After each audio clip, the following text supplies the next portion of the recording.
Welcome, everybody. I know it has been forever, right? And you're probably thinking, wow, he's going to start off with politics. No. I'm starting off with Apple, with technology. Welcome to the channel. Make sure you leave a like, comment, share, and subscribe. I only do that really on my sports channel, but with technology, I like to kind of stray away from just not doing that and trying it. But today, whenever you're watching this video, Apple is putting on their annual September 2021 event. Now, here's what's to come, right? Now, Apple has announced an event for tomorrow, or today, as I said, at 1 p.m. Eastern, and they didn't really say much with their tagline of California Dreamin', but I have an idea of what's going to happen. I kind of can guess off of a lot of rumors, a lot of tech shows like Greg's Gadgets and Max Talks Tech and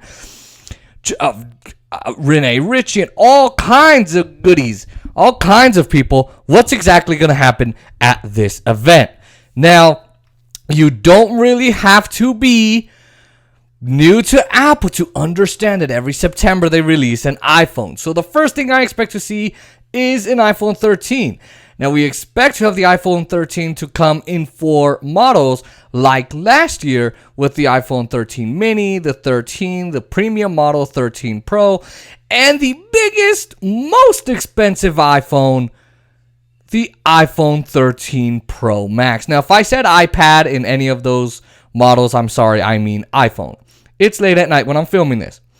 Now, all screen sizes will be the same as the iPhone 12 sizes, but we might get a new design refresh with the iPhone 13 getting a smaller notch by moving the earpiece up into the bezel and using the cutout space for sensors for Face ID. And speaking of Face ID, we might even get a new version to the iPhone, which will allow, of course, users to unlock their phone even if they are wearing something that's blocking their face. Let's say a face mask or goggles, and let's say a face mask because of the pandemic. They allowed Apple Watches to unlock the phone, but now they're thinking we might have a way for the phone to recognize that you have a way for you to unlock it even without the Apple Watch, and even if you're wearing face mask or goggles. Now that would be amazing. Right now it just allows you to do your passcode, but some people just don't want to put in their passcode and we're lazy, like me. Now another big rumor is that Apple will upgrade the display technology to include an LTPO OLED display, which could actually allow for dynamic refresh rates up to 120 hertz. What does this mean, Jason? Come on. Well, this means that animations on the iPhone would look more fluid and things like scrolling would look noticeably, smoother, kind of like it does with the iPad's ProMotion display. So if you are scrolling through your apps, maybe you're scrolling through pages in a book or in an app, or maybe you're scrolling through messages, you're scrolling through Netflix shows and deciding up late at night while you're hungry what you want to watch. I'm describing myself. This is going to help you a lot. Now, with this technology, Apple may also be able to enable a feature. Yes, I'm rhyming, able to enable. A new feature called the Always On Display. Now, this technology is also found on the Apple Watch Series 5? Yes, Series 5. I forget now because they have it on Series 6 too, right? But it could display things like time, weather, notifications, and other things and information on the display at all times, even when it's technically turned off. Now, other upgrades for this phone include an A15 chip, which could have some upgrades in CPU and GPU performances over the A14 chip, but it could also be more energy efficient and give us more battery life. And look, the iPhone 13 mini has suffered. Now, the iPhone 13 is also rumored to have a bigger physical battery in every model. That could be a game changer, especially for the smaller iPhone 13 mini, because the previous iPhone 12 mini suffered with that. A lot of people complained that the battery wasn't really that efficient, and my argument to them was, hey, you got a way smaller phone with a way smaller battery. Come on, it's gonna happen. But they're looking to upgrade the battery. I'm not saying that they couldn't, but I guess they're gonna try and do that this time. Now, the biggest upgrades with iPhone will always be, and always is, as always, the camera. Now, the iPhone may bring in some new features and improvements, of course. Now, we can expect a better camera quality. It happens every year with every model.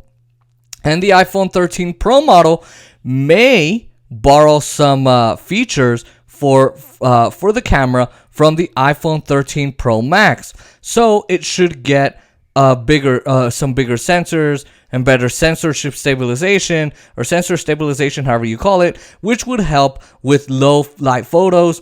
And of course, it should also get a 2.5x ProRes or telephoto lens, which is exclusively on the iPhone 13 Pro Max model, and it was on the iPhone 13 Pro last year.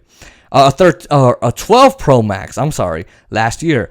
Now we are expecting a new portrait video feature, which will work kind of like how portrait photos work, but of course for videos, letting the iPhone camera artificially blur out the background of the video to give more more separation between, let's say, you, the subject, and your background.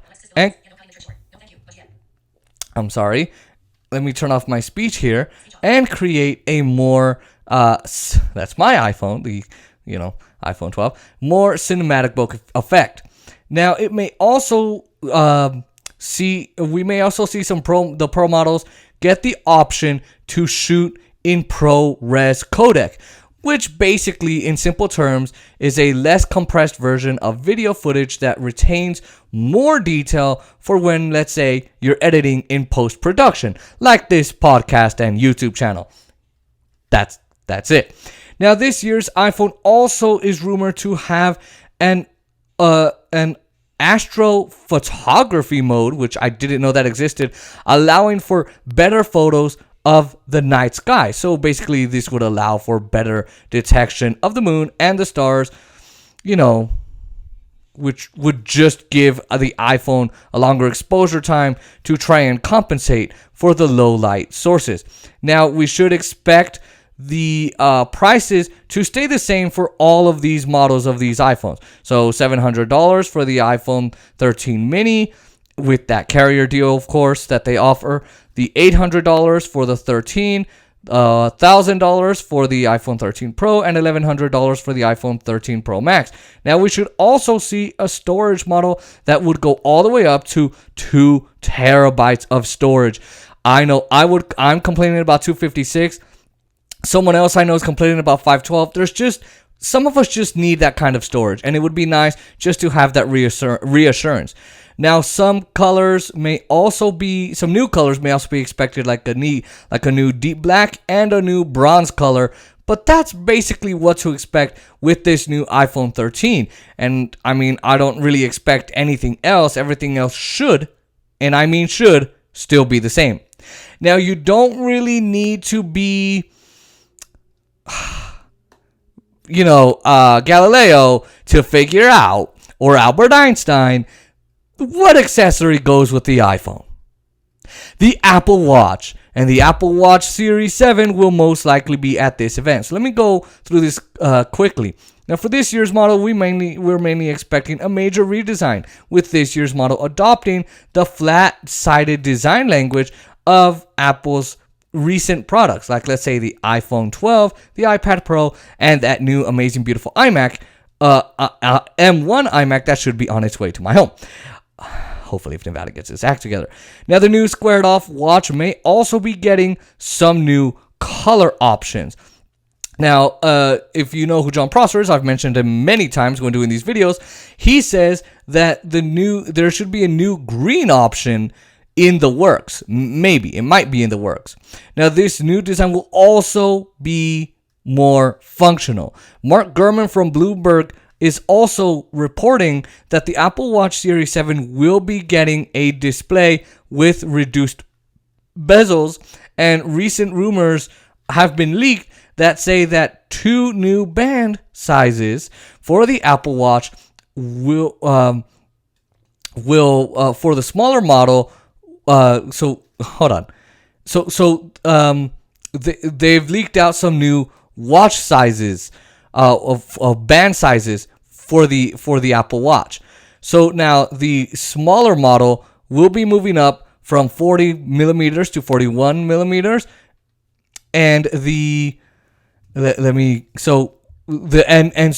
next model will of course be moving up to 40 from 44 millimeters to 45 millimeters. Now, let me just say this.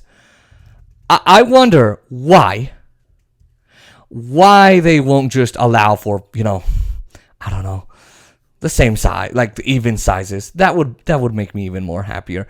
Now, the bigger model, of course, will be moving up to that. Now, because of the new bigger display size, Apple will be introducing more exclusive Series 7 watch faces that should provide more rich complications and information available just right when you glance at the watch. Now, rumored watch faces, the new ones include a new modular watch face, a new continuum watch face, which keeps up with the flow of time, the new world watch face, which will allow users to see all the time zones at the same time, which